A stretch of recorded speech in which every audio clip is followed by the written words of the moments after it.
What's up? What's up? Mr. O here again. Video number three. Okay, so today we're going to learn how to write a polynomial function of the least degree with integral coefficient that has a given zero, wherein the possibility that the zero might be a regular number like x equals 5, and then, or we can have a fraction like a 1/3 or 1/2 or 3/4. Or we can have a square root of 5, which we know already by now that square root of 5 has a secret or a hidden square root. There's also the negative about it. And also, let's say a -2 plus square root of 6, which is also the -6, okay? We're going to put them all together in one, okay? So I know you got this one, guys, okay? So let's go shoot for example number 1. But before that, hold your horses. Let me give you some shortcut that might help us later on. Okay, so if we have x plus 3 squared, we normally FOIL this one. We normally multiply x plus 3 there, x plus 3 there, and we do the FOIL. X times x is x squared, x times 3 is 3x, 3 times x is 3x, 3 times 3 is 9, then we end up with x squared plus 6x plus 9. That's how we normally do. But some of you I know are fast learner that they can figure out that there's a shortcut there. If you have x plus 3 squared, it's just like you square the x squared. You multiply x, 3, and 2. X times 3 is 3x times 2 will give you 6x. And then square the 3 will give you 9. Kaboom! Simple, right? So one more time. If you have x minus 5 squared, what did I say? You square the first one, x squared.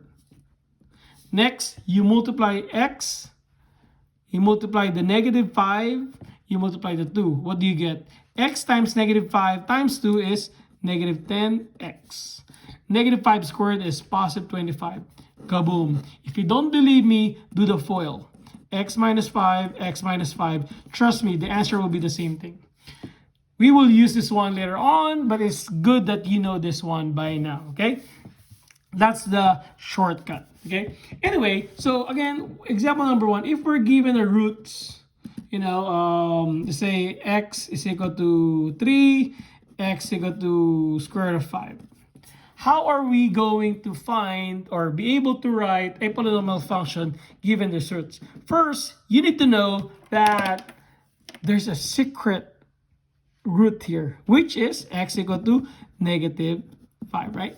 You know that one, okay? So there are so many ways in Google, in YouTube, how to do this one, but I'm going to show you only one way to make it easy and fast for everybody, okay? So here's how it goes. So first, x equals 3, we know we're going to move it to the other side, so it becomes -3 minus 3, x minus 3. That's the factored form of that one. Clear? Next. Now, if we have x equals square root of 5, what do we do here? How do we move this one to the other side? Some teachers, they would like to subtract by square root of 5. I don't. Here's what you need to do. Take the square of that one, and this cancel out. You know that square root and square root cancel out, right? Okay, so that cancel out. So what's happened here, it becomes x squared is equal to 5 because this is canceled already. And then you have to move the 5 to the other side, -5 minus 5. So that gives you x squared minus 5 because this will cancel out. And this, you don't have to do this anymore. This only if we're being asked to find additional root. That is already carried over with the square root of 5. So therefore, I need you to focus right here now. You're just going to do the FOIL there. X times x squared will give you x cubed. X times -5 is -5x. -3 times x squared is -3x squared. -3 times -5 is positive 15. And organize our answer, our polynomial, in the standard form. That will give us x cubed minus 3x squared minus 5x plus 15. Y is equal to, kaboom. Easy, right? One more. Say we have roots are x equal to, let's have a negative this time, -4. X, let's have a fraction, 2/3. And x equal to, let's say, 2 minus square root of 3. Okay, There you go.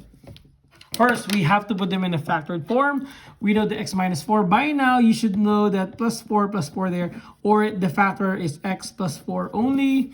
The 2/3 here, I told you last video that you have to multiply this by 3 and this by 3. That makes it canceled here. So it ends up with 3x equals 2. Then move the 2 to the other side by subtracting 2.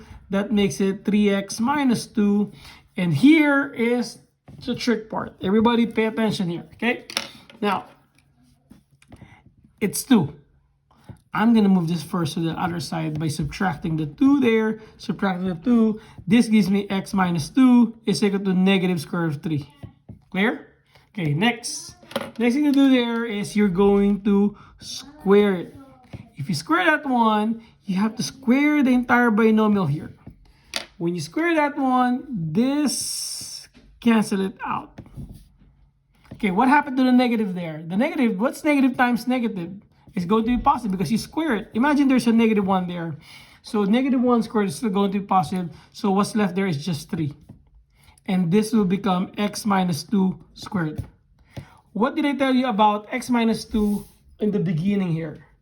There's a shortcut, right? This will give you x squared. You multiply x and negative 2 and 2. That will give you negative 4x. Negative 2 squared is positive 4. It's equal to 3. Then you move the 3 to the other side of the equation by subtracting it by 3. So therefore, x squared minus 4x plus 1 is equal to 0. And this is the factored together with this and that one. Are we done? No, we're not yet done. We're just starting. We're just warming up, kids. Anyway, so you're going to multiply this. And whatever the answer there, you're going to multiply with this. So we're going to do FOIL here. X plus 4 times 3x minus 2. That will give me 3x squared, negative 2x, positive 12x, negative 8.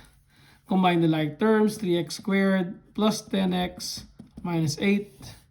And then multiply this now with this problem here, with our other factor here, which is x squared minus 4x plus 1.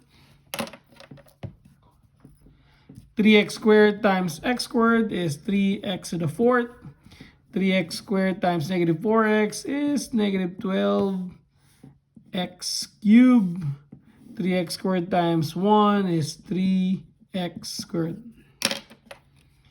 The middle, 10x times this is going to be 10x cubed. I'm going to put it under the 12. 10x times negative 4 is negative 40x squared. 10x times 1 is positive 10x. And the last one here, negative 8 times x squared is negative 8x squared.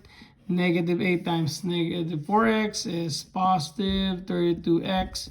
Negative 8 times 1 is negative 8. Combine all the like terms here, 3x to the 4th. Minus 2x cubed.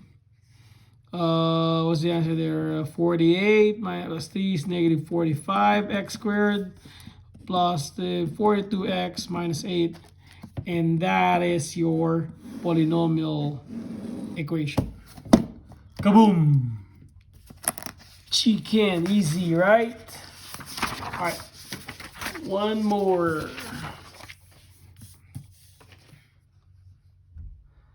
What if we have multiplicity with the square root with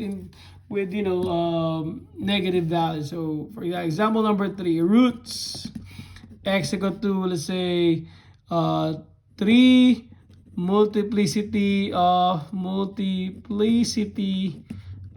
2, and then let's say we have 1 plus square root of 3, comma, and let's say we have square root of 3 again here. 3. Okay, there's a lot of 3's there. Well, it's example number 3. What else number can you think of? Just kidding. So here's what you're gonna do. So 3 multiplicity of 2. So what are you gonna do there? That means there are 2 of 2 there. There are, like, the multiplicity is 2. So that means in the graph, the zeros there, 3 and 3. Okay, but in the graph, it just touched down. So we can say that x equals 3 and x equals to 3, right? So there are two of that, right? So therefore, we can just write there x equals 3. You move it to the other side there, minus 3, minus 3. So therefore, x minus 3 squared, because there are two of that one. If this is like 3 of the 3, so you put cube. If there are 4 3s there, if this is number 4, that has to be 4. If that's 2, you put 2 there. Simple, right? Next, the 1 plus square of 3. Again, pay attention here. X equal to 1 plus square of 3. The first thing we do here, we move the 1 to the other side. This becomes x minus 1 is equal to square of 3. To make it simple, a while ago I gave you a negative. It doesn't matter whether it's negative or positive. Just square it and square this. Whether it's positive or negative, they all cross out. Kaboom, kaboom. That gives you x minus 1 squared is equal to 3. What's the shortcut I gave you with x minus 1 squared? We square the first, x squared. We multiply x, negative 1 and 2. That will give you negative 2x. We square the negative 1, will give you positive 1 equals 3. We move the 3 to the other side by subtracting 3 here. That gives us x squared minus 2x minus 2. And that will be our factor. And the other one here is square of 3. We know that there's a plus or minus there. Don't forget about that one, kids. But how do we find the polynomial here, or the factor form? We square this, This cancel out. So that gives you x squared is equal to 3. And then move the 3 to the other side. That gives you x squared minus 3.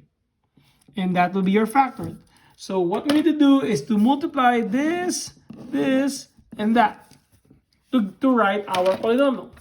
It's very easy because we know already the shortcut way here. What's the shortcut way here? The shortcut is x squared, square the first, multiply x, negative 3 and 2, that will give you negative 6. Square the negative 3 will be positive 9. Multiply this 2 here, this 2, multiply this to trinomial. So let's do it. X squared times x squared is x to the 4th. X squared times negative 2x is negative 2x cubed. X squared times negative 2 is negative 2x squared. Negative 6x times x squared is negative 6x cubed. Negative 6x times negative 2x is positive 12x squared. Negative 6x times negative 2 will be positive 12x. 9 times x squared is 9x squared, positive of that. 9 times negative 2x is negative 18x. 9 times negative 2 is negative 18. X fourth minus 8x cube. 21, 19, am I right? Yep, 19x squared minus 6x minus 18. Just combine the like terms there. Are we done? Not yet, because we have to drop this down. X squared minus 3. I'm going to x squared minus 3. Multiply every single item or term here by x squared. Make it fast. X to the 6 minus 8x to the 5th plus 19x to the 4th minus 6x cubed minus 18x squared. Multiply it by negative 3 x to the 4th. I'm going to write it under the 19 because there are going to be like terms. 3 times 18, 8, 16, 24, positive 24x cubed. Negative 3 times 19, 9 times 20, 3 times 20 is 60, 57. That's going to be negative 57x squared. Am I right in that one? Yep, that's 7. And then negative 3 times negative 6 is positive 18x. And 18 times 3, 18, 36, 54, positive 54. Therefore, the answer is x to 6 minus x to the 5th plus 16x cubed plus 18x cubed. Nope, no, there's something. This should be the 4th. X cubed minus 5 carry 1, 75x squared plus 18x plus 54. That is our function. Okay, so there you have it. You should by now be able to write a polynomial function given the roots or zeros and finding the additional or missing zeros. I hope you learned something, and please don't forget to go over to the Google form to answer what you've learned here. Kaboom!